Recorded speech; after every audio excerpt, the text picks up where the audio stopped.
भावी प्रधानमंत्री नरेंद्र मोदी कल यानी सोमवार को शपथ लेने वाले हैं। सबकी नजर टिकी है उनके कैबिनेट पर। पूरा देश जानना चाहता है कि मोदी की कैबिनेट में किसे जगह मिलेगी और किसे नहीं। सूत्रों का कहना है कि मोदी छोटा मंत्रिमंडल रखने के पक्ष में है और इसके लिए वो कुछ मंत्रालयों को आपस में विलय भी कर सकते हैं। 16 मई को चुनाव के नतीजे आने के साथ ही चर्चा शुरू हो गई कि भावी प्रधानमंत्री नरेंद्र मोदी की कैबिनेट कैसी होगी, किस नेता को मंत्रिमंडल में जगह मिलेगी और सबसे बड़ा सवाल ये कि किसे कौन सा मंत्रालय मिलेगा। एनडीए को बहुमत मिलने के बाद से ही मंत्रिमंडल की शक्ल सूरत को लेकर नरेंद्र मोदी और बीजेपी के बड़े नेताओं के बीच मंथन जारी है। सूत्रों के मुताबिक नरेंद्र मोदी छोटा मंत्रिमंडल रखने के पक्ष में हैं। ऐसे में माना जा रहा है कि 26 मई को उनके साथ चुनिंदा मंत्री ही शपथ ले सकते हैं।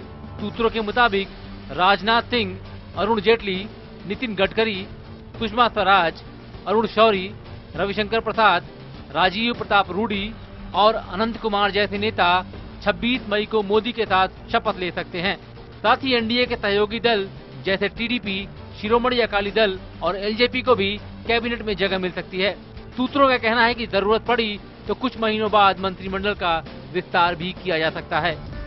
माना जा रहा है कि सरकारी कामकाज में सुधार और तेजी लाने के लिए नरेंद्र मोदी कई मंत्रालयों का आपस में विलय कर सकते हैं। वित्त और वाणिज्य मंत्रालय को मिलाकर एक किया जा सकता है। ऊर्जा और ऊर्जा नवीनीकरण का पेट्रोलियम मंत्रालय में विलय हो सकता है। परिवहन और जहाजरानी मंत्रालय का रेल मंत्रालय में विलय हो सकता है। इसी तरह कृषि और पंचायती राज मंत्रालय का ग्रामीण विकास मंत्रालय में विलय किया जा सकता है। I think Mr. Modi is very keen on that, and first idea of course is to just collapse ministries. Delhi के गुजरात भवन में डेरा डाले नरेंद्र मोदी शनिवार को दिन भर पार्टी के वरिष्ठ नेताओं के साथ मिलकर अपनी कैबिनेट को अंतिम रूप देने में जुटे रहे। शनिवार को वेंकैया नायडू, अमित शाह, अनंत कुमार, उमा भारती और जेपी नड्डा ने मोदी से मुलाकात की। आरपीआई नेता रामदास अठावले ने भी मोदी से मुलाकात की। दूसरी ओर बीजेपी अध्यक्ष राजनाथ सिंह के घर पर भी नेताओं की आवाजाही जारी रही। शनिवार को अमित शाह, संघ नेता सुरेश सोनी, टीडीपी नेता चंद्रबाबू नायडू, एलजेपी नेता रामविलास पासवान और चिराग पासवान और अपना दल की सांसद अनुप्रिया पटेल ने भी राजनाथ सिंह से मुलाकात की। मोदी कैबिनेट को लेकर कयासों और अटकलों का दौर जारी है।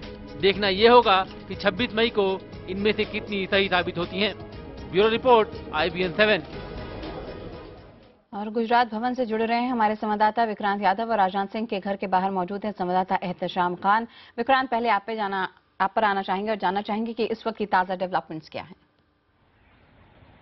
देखिए, नरेंद्र मोदी इस समय यहीं पर गुजरात भवन में रुके हुए हैं। कल भी उनका लगातार चला, अपने साथियों के साथ लगातार बातचीत का दौर चला और सूत्रों का कहना है कि कैबिनेट फॉर्मेशन का जो काम है, नाम लगभग फाइनल कर लिए गए हैं। एलाइज को कितने कैबिनेट बर्थ दिए जाएंगे, क्या क्या उनको पद दिए जाएंगे, ये सब चीज़ें लगभग वो अपने साथियों के साथ बातचीत में तय कर चुके हैं। आज हो सकता है कुछ एलाइज पार्टनर के साथ उनकी मुलाकात हो, हालांकि अभी तक कोई उनसे मिलने नहीं आया और अब यही कहा जा रहा है कि पार्टी ने लगभग अपनी सभी फॉर्मेशंस के लिए, सरकार फॉर्मेशंस के लिए सभी औपचारिकताएं पूरी कर ली हैं। अब उम्मीद की जा रही है कि आगे किस तरीके से शपथ ग्रहण समारोह का कार्यक्रम किस तरीके से रहेगा, इसको लेकर के भी उनका जो स्टाफ है वो लगातार राष्ट्रपति भवन के कर्मचारियों के साथ, अधिकारियों के साथ संपर्क में है और सभी तैयारियां लगभग पूरी कर ली गई है। बिल्कुल, और एहतशाम, आपसे जानना चाहेंगे, मुलाकातों का दौर यहाँ पे बीजेपी के राष्ट्रीय अध्यक्ष राजनाथ सिंह के साथ भी कई नेताओं का जारी रहा, कोई खास अपडेट वहां से? देखिए, यहाँ आने से पहले हम ये सोच रहे थे कि शायद संडे मॉर्निंग है और सुबह लोग सो रहे होंगे, लेकिन जब मैं यहाँ आया तो 7:45 बजे मैंने देखा कि राजीव प्रताप रूडी यहाँ पर राजनाथ सिंह से मिलने आए। इससे ये जाहिर होता है कि आज का दिन कितना महत्वपूर्ण है। हालांकि जो लिस्ट है वो लगभग तैयार हो गई है कि किन किन लोगों को मंत्रालय दिया जाएगा, लेकिन चूंकि ये राजनीति ऐसी चीज़ है कि इसमें आखिरी दौर में भी प्लस माइनस होता रहता है, तो ये आज का दिन बहुत ही अहम होता है। कल शपथ ग्रहण समारोह है, तो अब देखना यह है कि आज किस तरह से मुलाकातों का दौर होगा। सबसे पहले यहां हाजिरी देने राजीव प्रताप रूडी आए थे, जिनका ये बताया जा रहा है कि शायद उनको भी कोई मंत्रिमंडल दिया जाएगा, लेकिन अब ये देखना है कि आगे किस तरह से शाम तक ये डेवलपमेंट होता है। लेकिन आज ये लिस्ट बिल्कुल मुकम्मल हो जाएगी क्योंकि कल शपथ ग्रहण समारोह है। बिल्कुल, एहतशाम, विक्रांत, नजर बनाए रखिए, तमाम अपडेट लेते रहेंगे। फिलहाल जानकारी के लिए आप दोनों का बहुत बहुत